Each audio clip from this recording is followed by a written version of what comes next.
welcome in everyone to another edition of the GSMC College Football Podcast, brought to you by the GSMC Sports Network. I'm your host, as always, Tommy Brzee. It is Thursday, June 27th, and we have a great show for you today. We're going to start talking a little bit about the Pac-12. It sounds like they might just be alive up there, up in the Pacific Northwest. Oregon State and Washington State are looking to add some teams here in the very near future. Want to break down who those teams could be and kind of how it could change the landscape of college football going forward. Then we'll get into an interesting thing called blue chip ratio. It's probably a term that you've heard before, but I want to get into why it's so important to winning a national title and get into kind of the trend that's formed over the last decade or so around that moniker, I suppose. And then I want to get into who can be the kind of spoiler of that moniker. Washington and TCU have done it the last 2 years. Kind of want to give you guys an idea of who I think could possibly do it this upcoming year. Definitely a ton of teams that kind of fit that bill a little bit, so we'll definitely break down those as they come. Then we'll get into Heisman Watch. This is the last conference. We've gone around all the Power 4. We're going to get to the ACC today. Maybe I'll throw in a Group of 5 segment tomorrow, who knows. But we'll get to those. Tons of guys I want to zero in on today before we finish it off with a Hot Take Thursday. And I think this year is very, very important for a number of people, but especially Lincoln Riley over there in South California. I think this might just be the year that we point at when we talk about his career as a whole as the turning point one way or the other. But before we jump in, I do want to remind you all we get tons of questions and comments throughout the show, and the best way for you all to get your question on the screen, we can have a fun back and forth here, is to use the tip and donation link at the bottom of the screen, gsmcpodcast.net. It's a huge help not only to us here at the network, but to you all. You get to kind of have a fun, interactive experience here, and I think that's always good for the both of us. So definitely use the link at the bottom if you would like to, gsmcpodcast.net. But let's jump right in. Let's talk about the Pac-12 to start, because there is so much going on around the Pac-12 right now. As we all know, they kind of got left behind a little bit. 10 teams out of that league have left. It left Oregon State and Washington State kind of alone up there in the Pacific Northwest, being the Pac-2 as we call it at this point. They've hired a new commissioner, got rid of George Kliavkoff, brought in Teresa Gould, and some things are happening fairly quickly. They're being really aggressive, and the reason is very, very simple. If they are not at an 8-team league by the end of 2026 or by the summer of 2026, they're going to be in a lot of trouble. They will not be a conference anymore effectively. They will be two separate entities that will be independents, and that's something that they obviously don't want to happen. It will very much hurt their pull in the college football playoff discussions, will essentially take them out of really any shot to make it in a lot of different ways, and would kind of just leave them out there wandering even more than they are right now. So they have to get to 8 teams, and the question is, how do they get there? The question is, how do they kind of bridge this gap? And it'll be a really interesting thing to watch, because obviously the Pac-12 has gone under as much change as really any conference has over this conference realignment. I mean, we saw an entire conference crumble in the matter of about 2 months, really. So it was really remarkable to watch, and I think the good thing about this is you do have an opening, right? You have created this alliance with the Mountain West where you're going to be playing a lot of these teams this year. They're going to be able to see what it's like to come to Corvallis or come to Pullman and play a big-time game, and there's going to be a lot of those teams that you're going to be able to comfortably pay their exit fee to get out of the Mountain West, especially with some of the money that the Pac-12 is bringing in from the playoff implication. They got a little bit of a bump in the playoff revenue after it was renegotiated. Also, every school that left is forced to pay them money over the next 10 years. So they have a little bit of ability to kind of be aggressive in this market and kind of go after some teams that maybe are a little bit lower on the price mark, but definitely have, real value to you. And the question is kind of how do they go about this, and what is kind of the path forward? Because Washington State and Oregon State, they kind of have to work as a team as of right now, at least off the field. Obviously, that would be a very interesting thing to watch on the field over the next couple of years, but you have a couple of different options here. And the AD of Oregon State actually said this. Scott Barnes, the AD of Oregon State, said this when he was talking about it. He said he thinks as of right now, 8 is the number. And I'm a little bit divided on that. I think I understand where he's coming from to a certain extent, where it gets you where you need to be, right? Which is you need to be a conference right now, and that's the ultimate goal. So that totally makes sense to me. That is priority number one, is to stay alive in the conference game.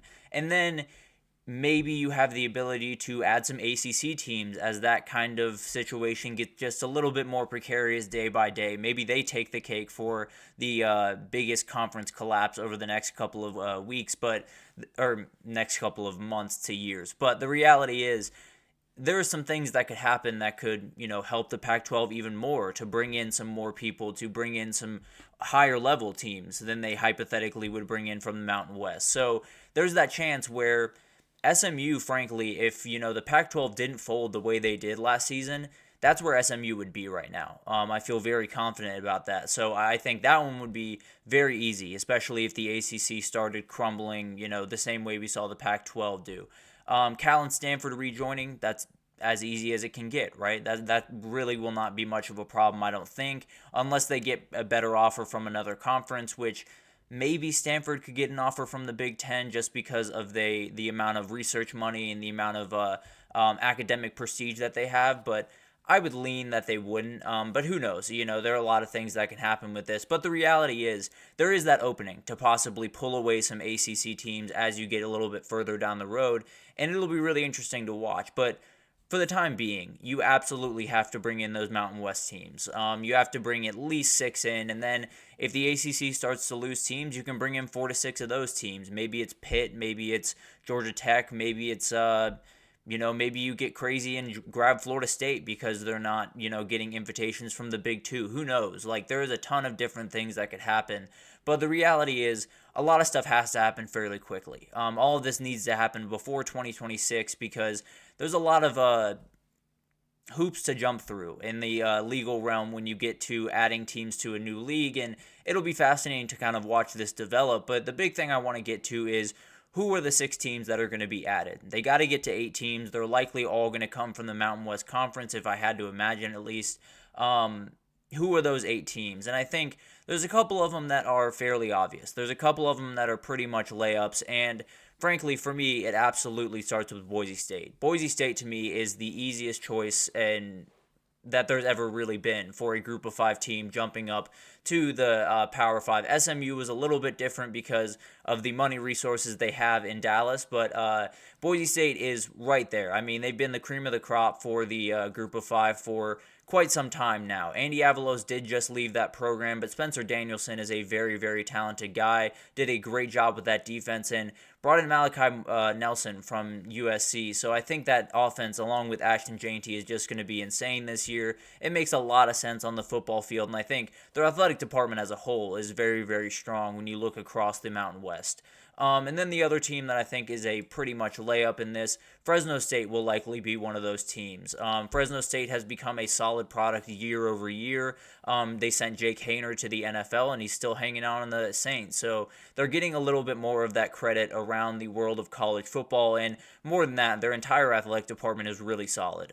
There's very few sports that they really miss the mark on or they really, struggle at. So definitely would be a school that I absolutely think would be a lock to get in.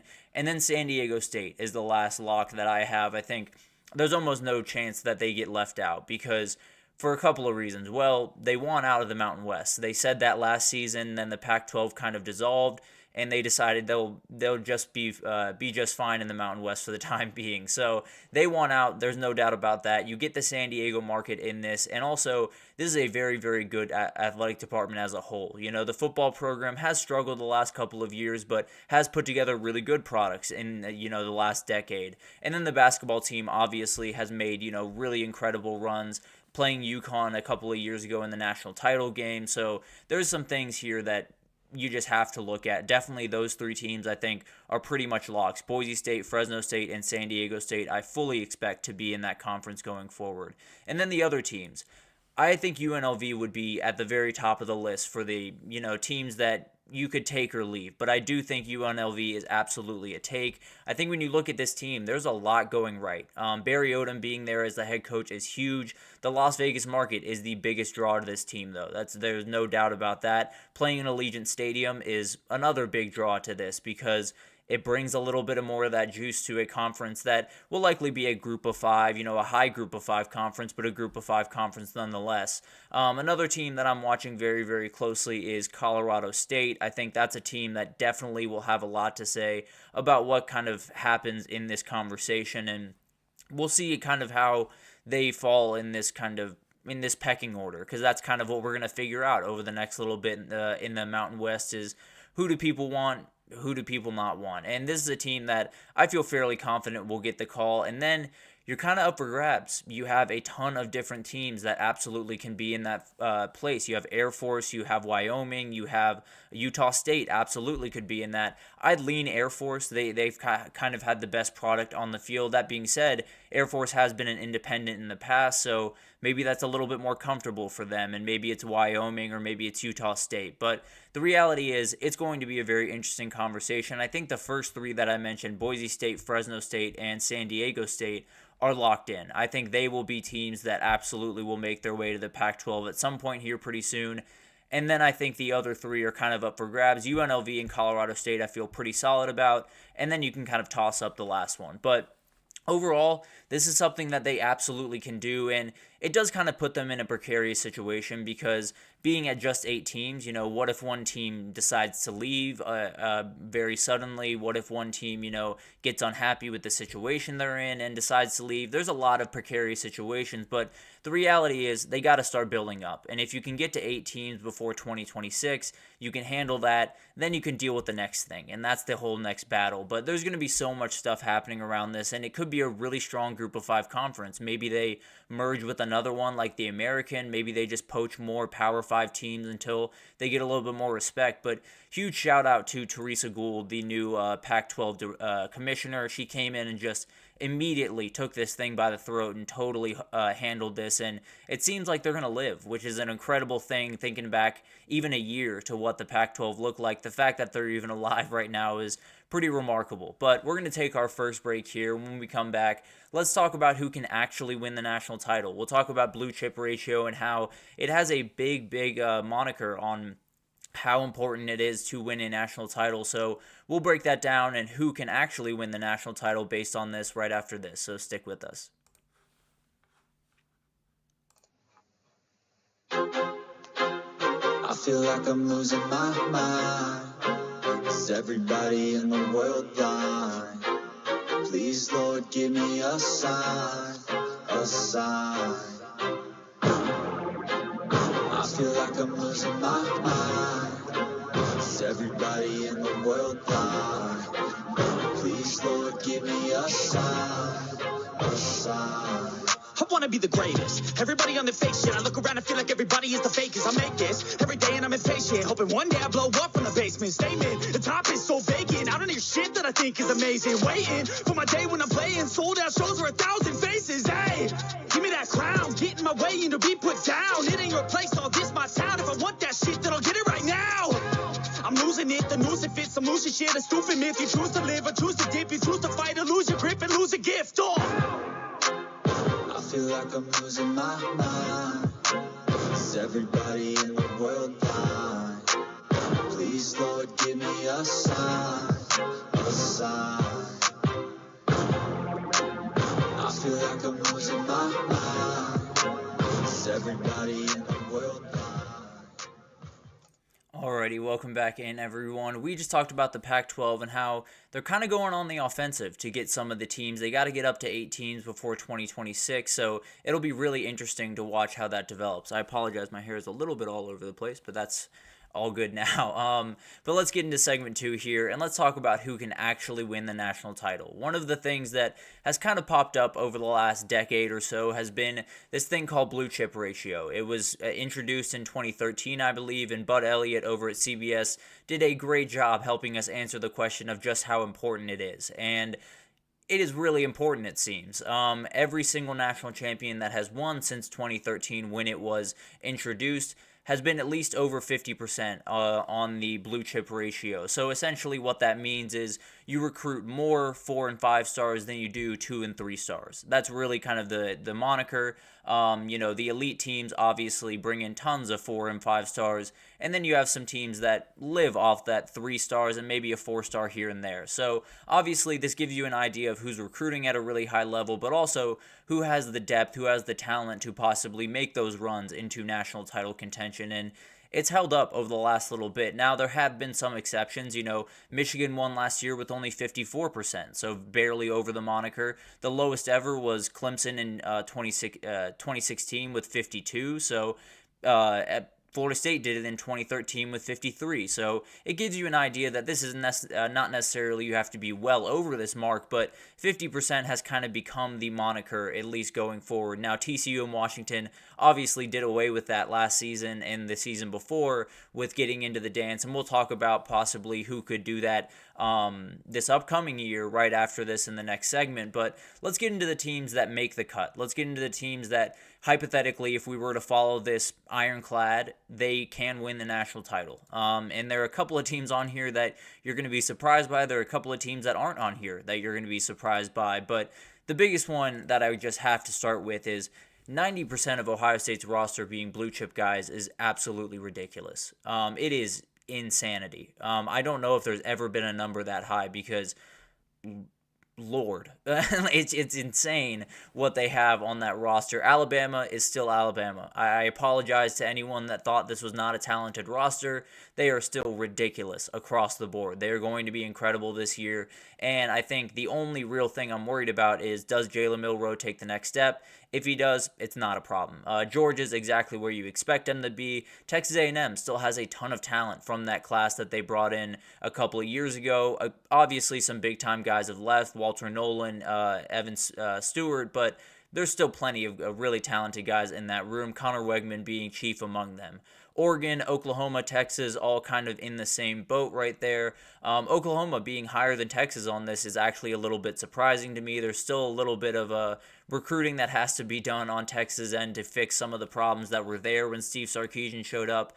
But at the same time, Brent Venables walked into a situation that didn't necessarily have the greatest talent, or at least the greatest talent in terms of what he actually needed. I think they had plenty of 4 and 5 stars. They didn't necessarily have the 4 and 5 stars where you needed them on the roster. So it's kind of an interesting thing to watch. LSU's right where you expect them to be. Notre Dame the same. Clemson hanging out. They're still recruiting at a very high level. There's no doubt about that. Florida's team is much better than people are giving them credit for. Obviously, Miami, as we all know, has been recruiting at a really high level under Mario Cristobal over the last little bit. Penn State's right there with them. USC, Michigan, and Auburn round out this list. So Auburn making it at 53%.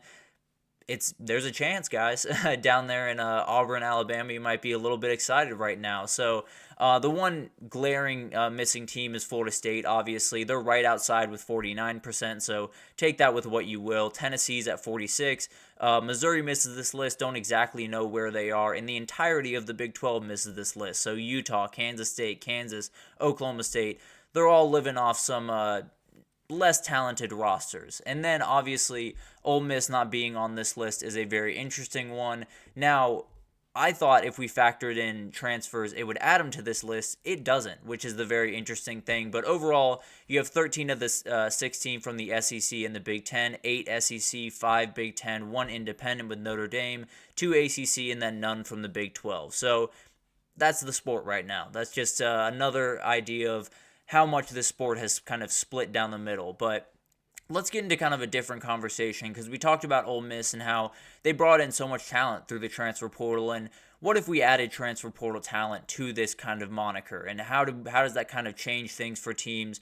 Frankly, everyone drops just a little bit. For the most part, everyone kind of takes a little bit of a step down. The one team that takes a big step up is that Florida State team. They get into the hunt with that. They get above that 53% with some of the guys they brought in. Malik Benson's very talented coming out of high school. Roy Dell Williams, the same exact thing. Terrence Ferguson, all from Bama.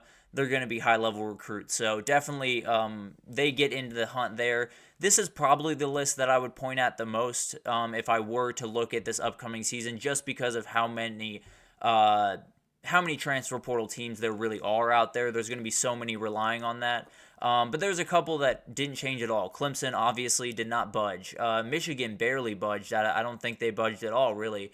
USC takes a little step down. Most of these teams take a little step down just because you bring in guys that maybe weren't, 4 or 5 stars coming out of high school, but had great first couple of years, and you feel totally confident about them going forward. So the biggest ones here, obviously, Oklahoma and A&M took a pretty significant drop in this, but they brought in, Oklahoma brought in Deion Burks, and Deion Burks was a 3-star coming out of high school.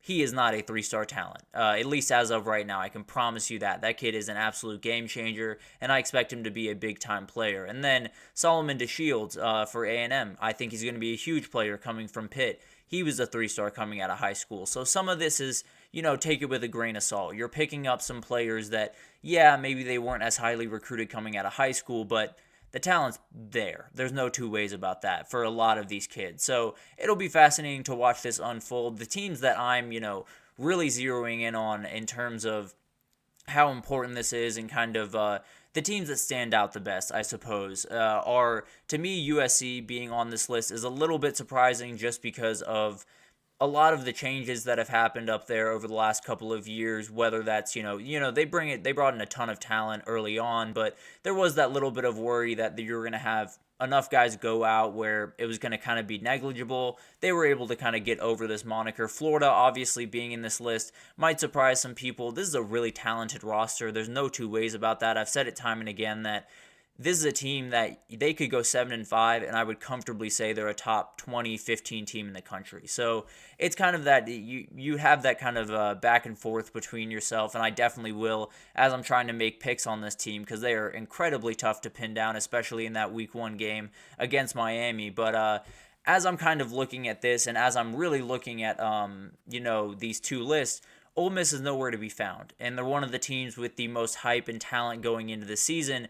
But let's be honest, when you're bringing in, 35 guys one cycle, 35 guys another, and the same amount essentially are walking out, you're going to have kind of a battle between the two. Kind of what I thought was going to happen with USC, but it actually happened to Ole Miss. So it's not necessarily to say they don't have that talent, but they aren't above that moniker. So maybe if you have that bet set on Ole Miss to win the title, I'm not saying rethink it, but just give it a thought, I suppose. There's definitely some different things to kind of consider here, and I think the biggest thing for me is the moniker has been 50%, and I fully understand that that's probably a good way to go about business. I think this is going to rise over the next couple of years. There's going to be more games to be played. There's going to be more batter on your body. You're going to need more guys in the second and third string to step up and play big minutes. And the only real way you can do that at a very high level is to have guys in the back end that are 4 and 5 stars that are ready to go pretty much right away, or even if they're not ready to go, they have some prerequisite physical ability to kind of fall back on. So it's kind of going to be an interesting thing to watch. I think this is a moniker that it's 50% right now. I could see in 5 years, everyone is above 60% that have won this. And frankly, when I look at this list, I would say that this was going to come from the top half of this list, roughly. Maybe you cut it at Notre Dame and up. I don't want to make any sweeping declarations right now, but the reality is I do think this is going to go up even more because I think talent and depth is more important now in college football than it really ever has been. So it'll be fascinating to kind of watch this unfold and see if this upholds. But let's get into to what happens if this doesn't unfold. What happens if this doesn't go the way that everyone thinks it's going to go and one of the most talented teams in the country wins the title and that's the end of it? What if someone kind of spoils the party? And we've seen it over the last 2 years. Washington and TCU were well below the 50% moniker that you needed to win a national title, and they made it all the way there. And obviously, neither of those games went the way that they wanted them to, but it doesn't change the fact that someone could spoil this party, and I really want to get into a couple of teams that I'm watching incredibly closely as we get into this, because I think there's a couple of teams, I'm going to do one from each conference, but I could probably name 10 if I needed to, that absolutely could be the Washington or TCU of this year, win a ton of close games, and you look up in Week 11 or Week 10 and they're undefeated or they have one loss and you're thinking, is this a playoff team? Is this a team that actually can make a run? and they definitely can be. So it'll be fascinating to watch that unfold, but let's break down who I think could possibly do that and who I think could maybe buck this trend possibly this upcoming year right after this. So stick with us. Looking for your daily fix of sports talk without having to pay for it? GSMC Sports Network is available on YouTube. Just search GSMC Sports Network. Get your fix of daily sports talk shows on YouTube, absolutely free. NFL, college football, NBA, MLB, MMA, UFC, fantasy football, and so much more. GSMC Sports Network has shows running all day long, with new sports shows starting every 2 hours. Just like on your favorite cable sports channel, except GSMC Sports Network is absolutely free. Just search GSMC Sports Network on YouTube to catch one of your new favorite shows, like the GSMC College Football Podcast, Chip Shot Football Podcast, Hoops and Heels Women's Sports Podcast, GSMC Basketball Podcast, and so many more. Check it out for yourself. GSMC Sports Network, now available on YouTube absolutely free. Search GSMC Sports Network on YouTube right now. Alrighty, welcome back everyone. We just talked about who can actually win the national title. The blue chip breakdown has been a very interesting thing to watch over the last couple of years because there's been a couple of teams that have gotten very, very close to possibly spoiling that moniker of 50% to win the national title. And two of those teams I want to talk about right now.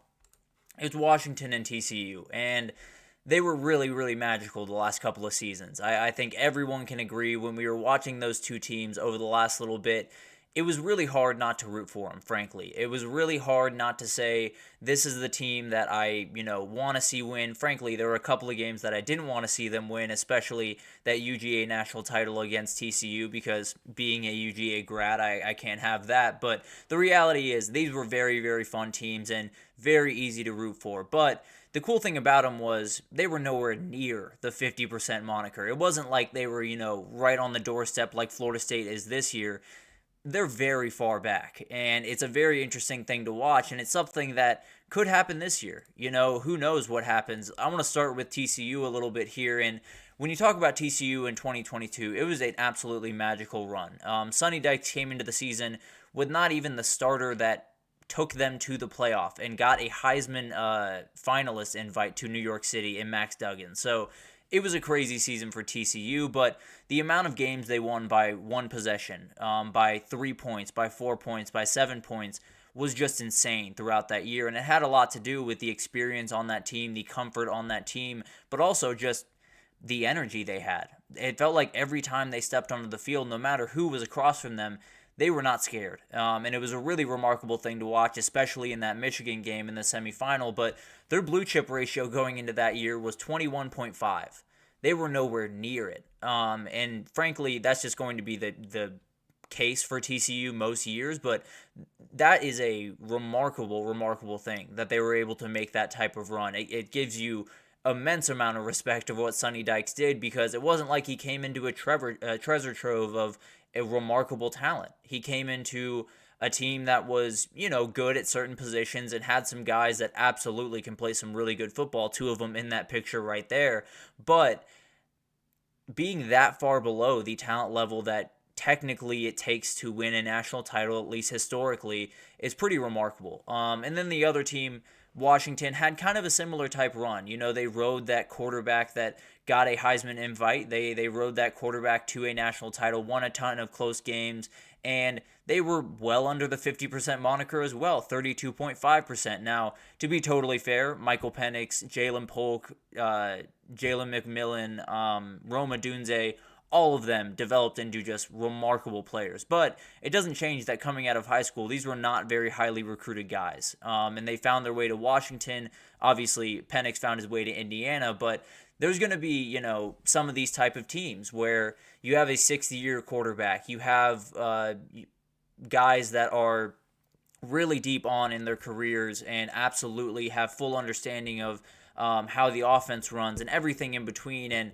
it's just going to work for them. The chemistry, the leadership, whatever it is, it's going to work, and they're going to get their way into the playoff and possibly crash the party the same way these two did the last couple of years. So it was remarkable watching these two. Washington and TCU were high-powered offenses. That's how they went about business. But I feel like this year's crop might be just a little bit different. There's a couple of teams that I think could have high power offenses, but when I look at the groups that are the candidates that I'm kind of pointing out, I'm going to do one per conference, so 4 teams here, but I do think there's a couple that are just going to go about business just a little bit differently, but still be very, very successful in the process. And I want to start out in the Big 12 and start with Oklahoma State. This is a team that is going to be running the ball. They're just going to live off running the ball the same way they did really last year. They're going to make very few unforced mistakes. They're not going to get a lot of turnovers. They're not going to get a lot of penalties.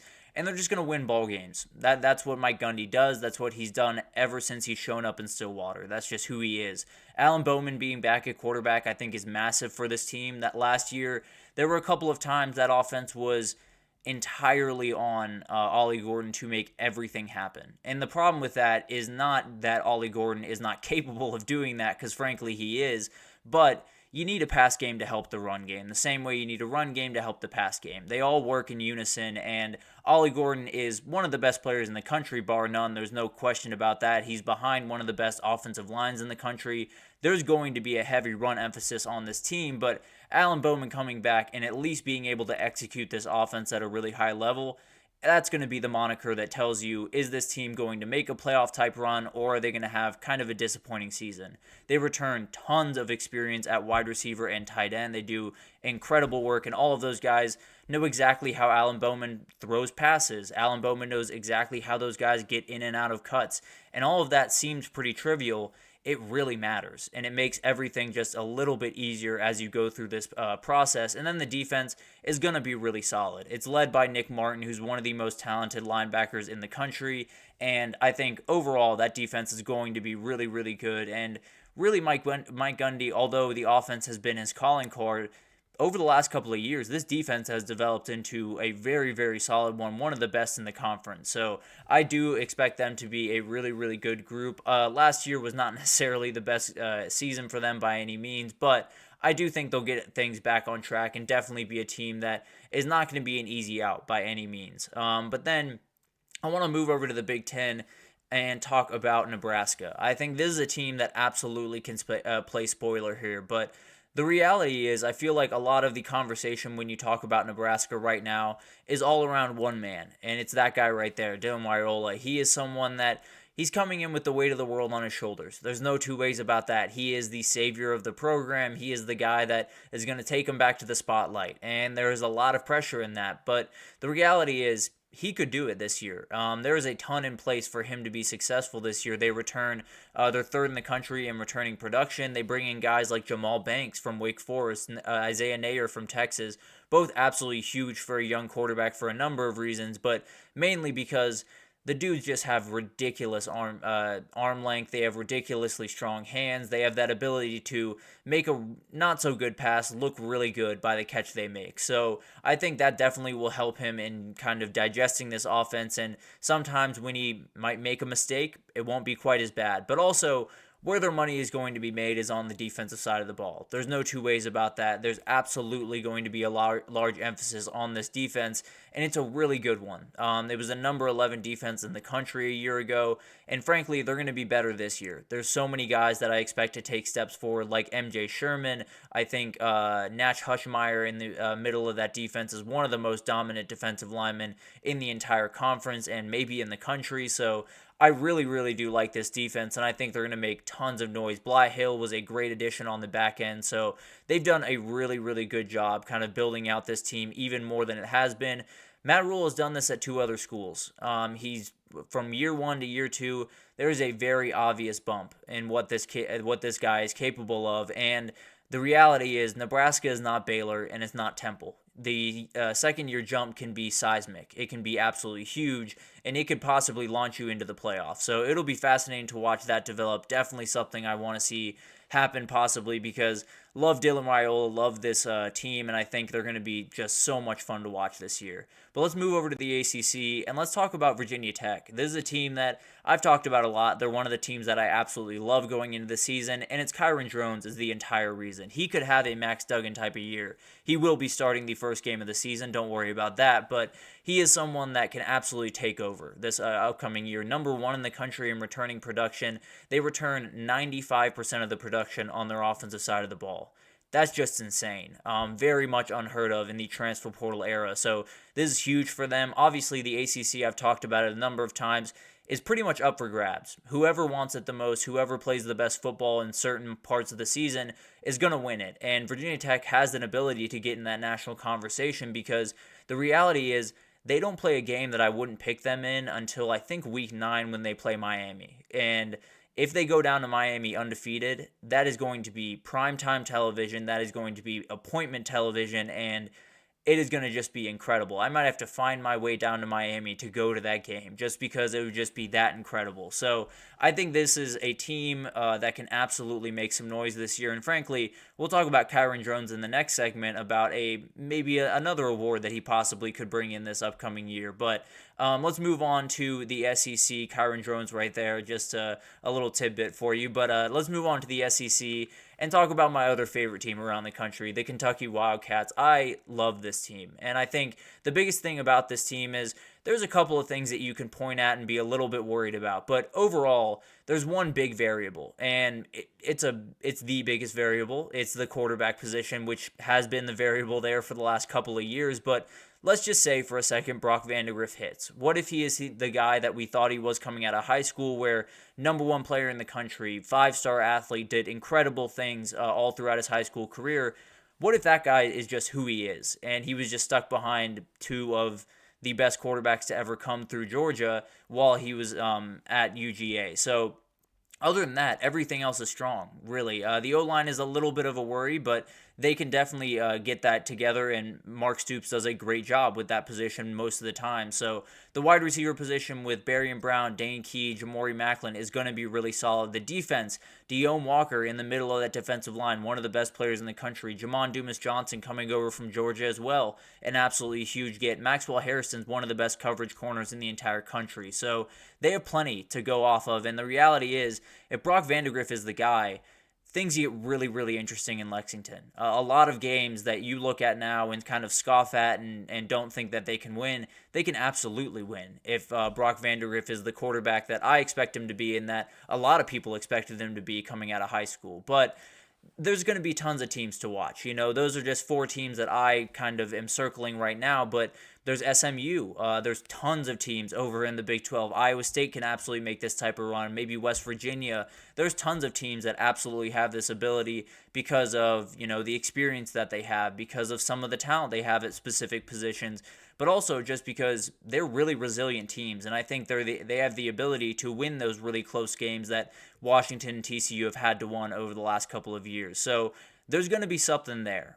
There's going to be something like there was in Fort Worth in 2022, in Seattle in 2023. So I don't know if any of these teams can pull it off, but I have a feeling there's going to be one of them, and I don't know which one, but it'll be really fascinating to watch. But let's take our third break here, and when we come back, we're going to go back into Heisman Watch. We have done every conference. We're going to get into the ACC today, and we're going to talk about the top 5 guys that, as I look at it, and a dark horse to definitely look at, kind of on the outskirts, I suppose, for the Heisman race in the ACC. So stick with us, and we will be right back with that.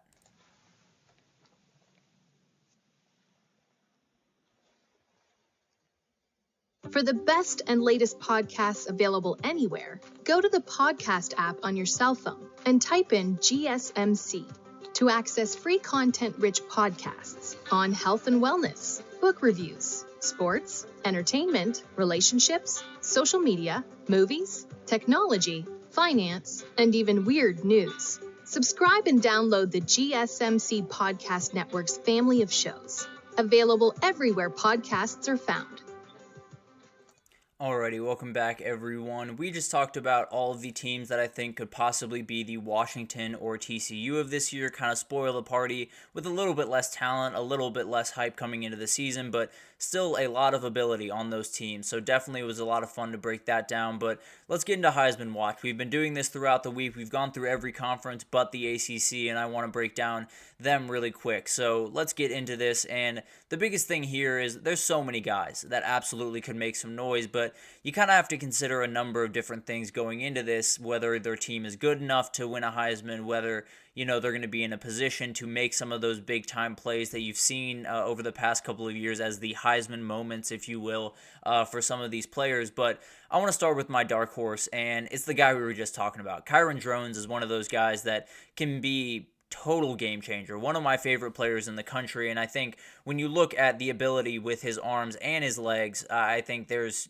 really so much that he can do this upcoming year, where he can put up a game where he just totally drags this team to victory and has 100 yards rushing and 250 through the air and 3 touchdowns, and they end up winning the game by 10 points because of his ability. So I think he's one of those types of guys. I thought about putting Grayson McCall in here, but I thought the running ability of Kyron Drones just kind of separated him just a little bit. So all of his receivers are back and experienced. 95% of the production returning, as we just talked about, on the offensive side of the ball is just insane. This team is going to be ready, and they're a really, really good team. And frankly, if he leads them to a Virginia Tech resurgence and he gets them back on the radar, and not to mention if they go to Coral Gables in Week 9 undefeated, this is going to be a guy that catches a lot of eyes, because Virginia Tech is a bigger deal than some people might think in the college football world. They definitely are someone that, if they have a big game in Blacksburg, Virginia, you're going to want to tune in. I can absolutely promise you that. And this kid is going to be the main reason you want to tune in, frankly. So it's going to be incredible to watch this guy develop. He's one of my favorite players in the country. And frankly, I think he has that ability to be the Max Duggan of this year, possibly, and kind of crash the party of some really talented quarterbacks that might be ahead of him now, but maybe at the end of the season, they're not so much. But let's move on to number 5, and it's DJ Uiagalelei. And I think this one's kind of an interesting conversation, because obviously I've talked about this on here before. I've never been huge on DJ. I think he's a really talented player. In a vacuum, I think he absolutely has the ability to be a talented player.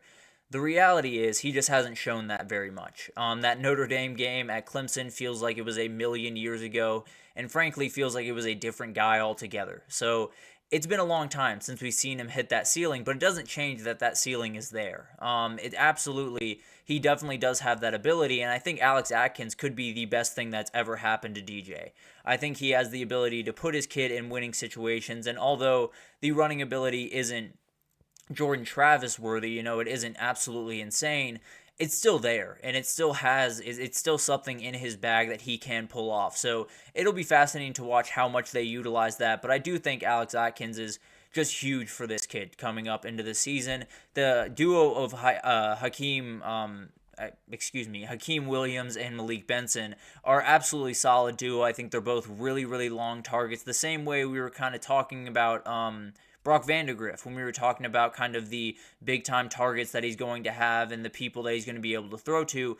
They're going to be long, and they're going to be athletic, and they're going to have that catch radius that you need. Oh, Dylan Raiola was who we were talking about earlier. I apologize. But regardless, having those big-time receivers and those guys that can go out and get a pass that might not be fully on target is huge for a guy that hasn't cracked 60% completion percentage in his career. So that's kind of the battle that you're fighting. It'll be really interesting to watch this guy develop. The ceiling is still absolutely there, and the ceiling is really high, to be totally honest with you, but it's been a while since we've seen him hit it, so a lot of people are skeptical, and I fully understand that. But let's move on to number 4, and Omarion Hampton has to get some respect in this conversation, because he's one of those guys where if the offense isn't built around him, it's coaching malpractice. I don't know what you're doing if you're not handing this guy the ball almost every play, to be totally honest with you. Obviously, you want to keep him healthy, but man, if you could turn off fatigue and just let him run the ball, you would. This dude is absolutely incredible, and I think he needs to average like 20 carries a game. He probably needs to get to that 2,000-yard marker possibly, or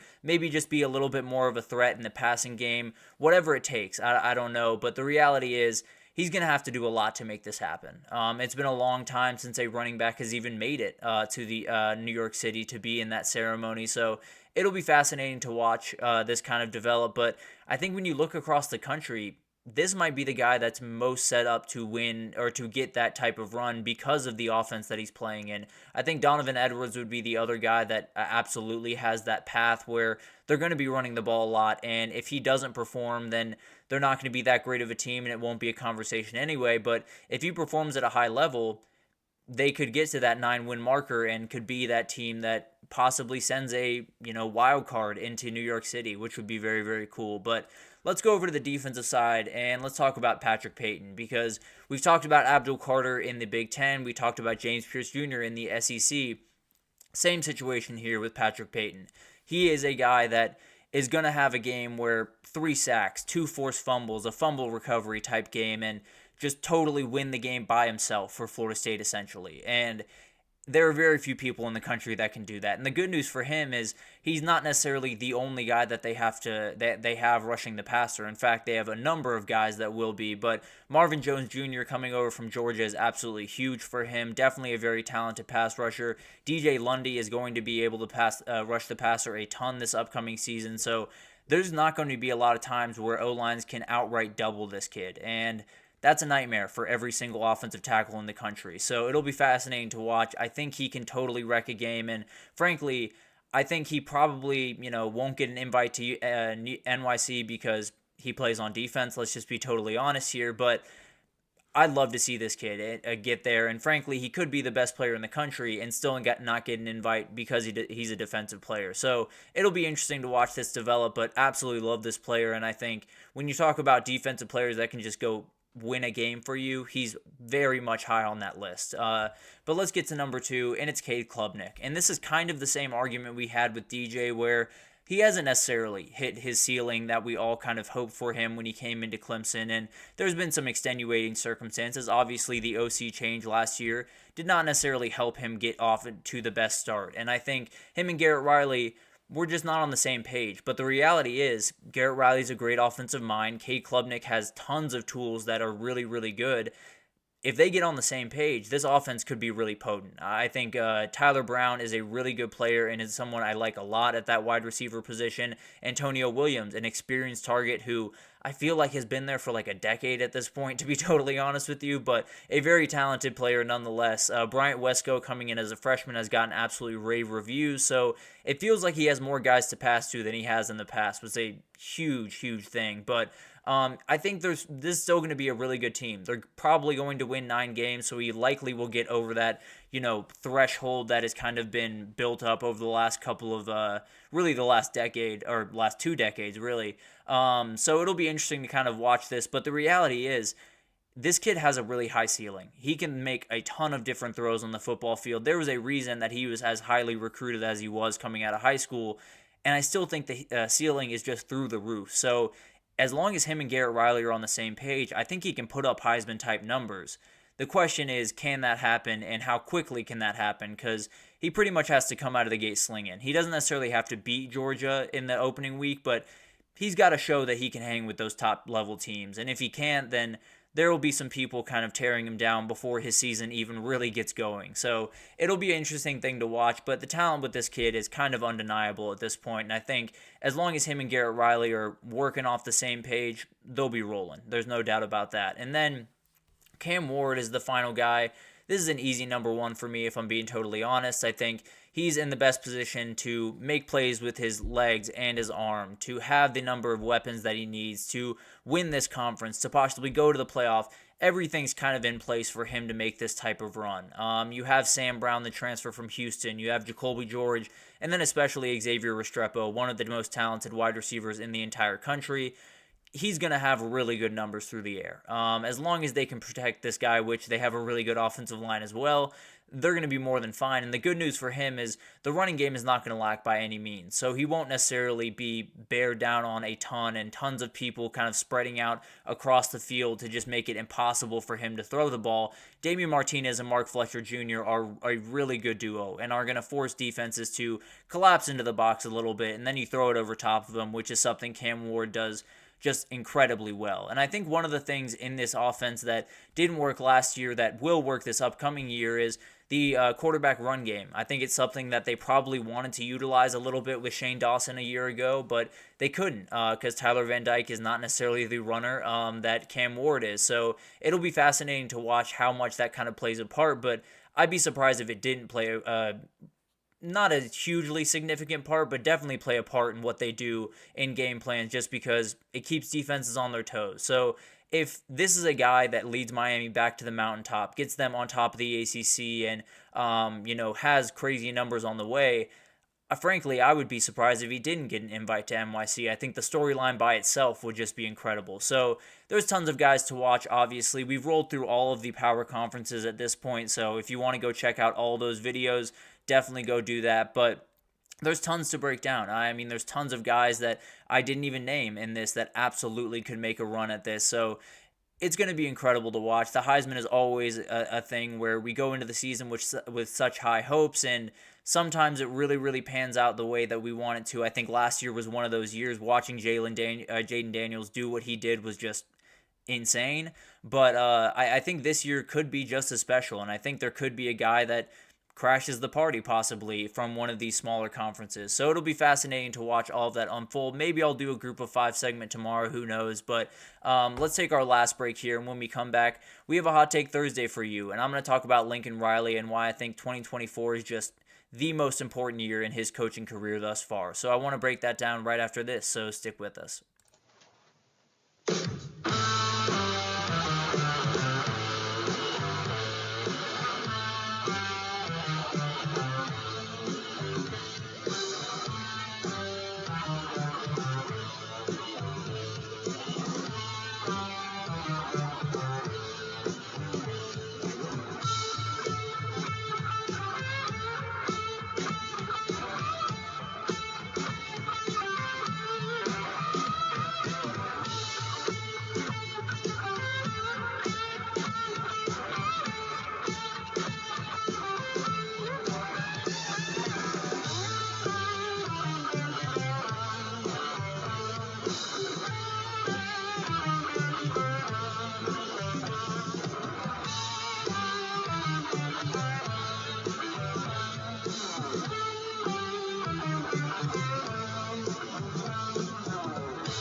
Alrighty, welcome back everyone. We just talked about the Heisman Watch we've been doing throughout the week, got into the ACC a little bit, a lot of really, really interesting players out there, but let's jump into the last segment here and let's talk about Lincoln Riley and why I think 2024 might just be the inflection point for his entire career. When we look back on Lincoln Riley's career, whether it's fondly or not so fondly, I think 2024 could be the inflection point in all of that. So I want to break down what I mean by that and why I think this year has become so much more important over the last couple of weeks.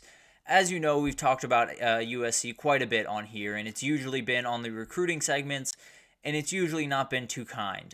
There's been some times, they got Hayden Lowe on that group and was very complimentary of them, just kind of, you got to keep taking shots, and that's part of what I'm going to talk about here. But the reality is they did lose Justice Terry. They did lose Isaiah Gibson. They are fighting for their lives with Hilton Stubbs, who might just be making his way down to Miami here pretty soon. So there's going to be this type of battle back and forth. Traquan Fagans has walked out the door, a very talented cornerback that they really liked from this class. So there was a very, very concerted effort in this early part of this offseason for USC and for Lincoln Riley in particular to come out and say, we are different. We are going to go about business differently. We're going to be more hard-nosed. We're going to work harder. We're going to do all of the things that we haven't done in the past, to be totally honest with you. Whether it was Oklahoma or USC, you look at those defenses, they were just not good defenses. And it wasn't because there wasn't talent there. It wasn't because they didn't have guys that could play good defense. It was because of the way that they were going about business in that building, from, strength conditioning to the way that they were implementing a defense to a ton of different things.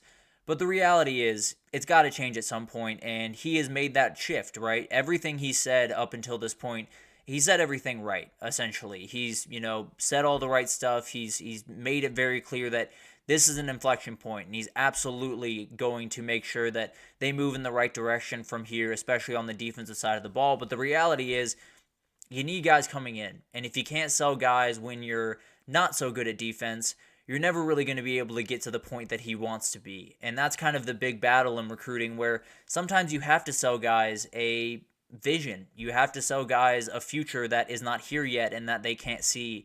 And that can be tough, especially for a team that has not been good on defense by any means over the last couple of years. But the reality is, they still have some guys on this class that are really important and that are really, really good players. Hilton Stubbs being one of them.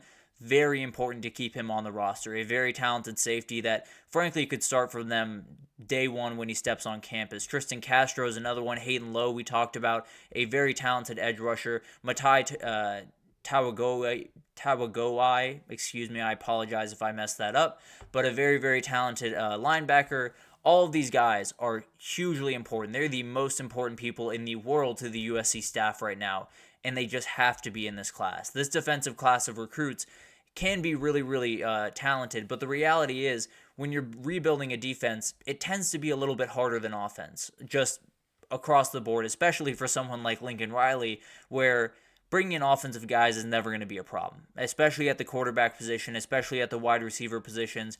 He's never going to struggle there. I have no doubts about that. But the reality is, you got to make sure that when you get into the Big Ten, even this year, you can prove that you can hang. You don't necessarily have to blow guys out of the water. You don't necessarily have to make this huge leap defensively, but you do have to show that you can, play with these teams. You do have to show that you have the ability to make a couple of plays here and there and, play up to a couple of these defenses that you're going to be up against. Now, they're going to play some offenses that are just going to be impossible to stop, to be totally honest with you. LSU, Michigan, maybe Notre Dame, but the reality is they can show a lot in the other games, and they can show a lot in those games even just by, stifling them from time to time, not necessarily stopping them by any means, but doing your best to be bend, don't break. And the biggest thing for me, and why I frankly am very complimentary of Lincoln Riley right now, and why I think this is going to be a good year for him in the long run than anything else, is because of the difference he made in, or the change he made in defensive coordinator. It had to happen. Alex Grinch was just not working. Not to say he's not a very talented coach, because I tend to believe he is, frankly, but the reality is it just wasn't working. There was plenty of talent struggles. There were plenty of other struggles in that building other than Alex Grinch, but you needed someone else to come in, and I thought they absolutely nailed it. DeAnton Lynn is someone that can do a lot with a little, and that's no disrespect to UCLA's roster, but let's be totally honest, USC's is just more talented across the board than UCLA's is, but UCLA was one of the best defenses in the country a year ago. Gave up 18 points per game a year ago, had 68 yards rushing given up per game. Insane production from a team that just isn't as talented as USC is. Top 10 defense in the country. So a lot to like about what's coming in for them. And I think he's someone that is as important as really anyone in this rebuild. I mean, last year, USC was 116th in the country in total defense.